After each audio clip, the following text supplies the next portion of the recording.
Pas savem, nan bagay toto friko da. Tonton Fréquent. Ben kon manifestasyon de yo a. Ki manifestasyon? Haïtien kap manifeste. Haïtien manifeste? Jamon nou bel manifestasyon. Ou kwe? Kaki bel ti filam ka blage, oui? Toto Fréquent apre yon manifestasyon. Yon manifestasyon kon gen march. Yon ka apre bise march an adote. Yes. Faut me lâcher piam. On va me lâcher, ma manifestation. Gade vale moun kap marche kap pale nan bay manifestasyon sa. Gade. Kote nou ye. Manifestasyon jodi ya.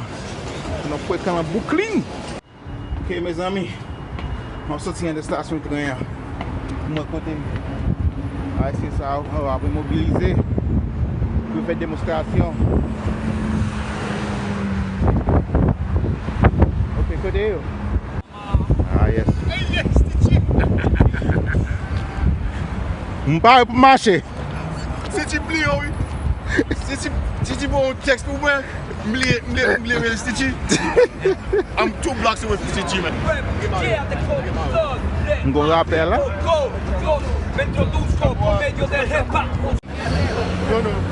Le manifestasyon de ngon rappel la, son musique vidéo bin fè. On peut lire encore, oui? Pas mal.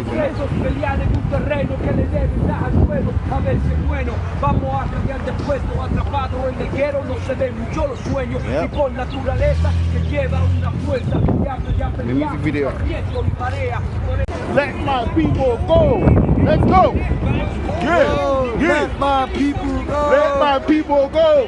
Hey. Yeah. Let my people go.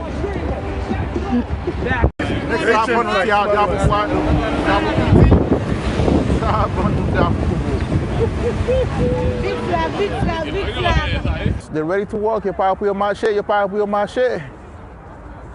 marché ça moi parce que moi j'ai bail pour me régler, attendez, on bail en affaire.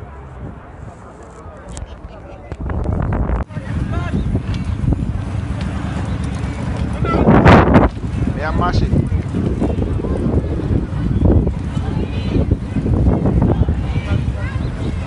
Nous avons fait démonstration.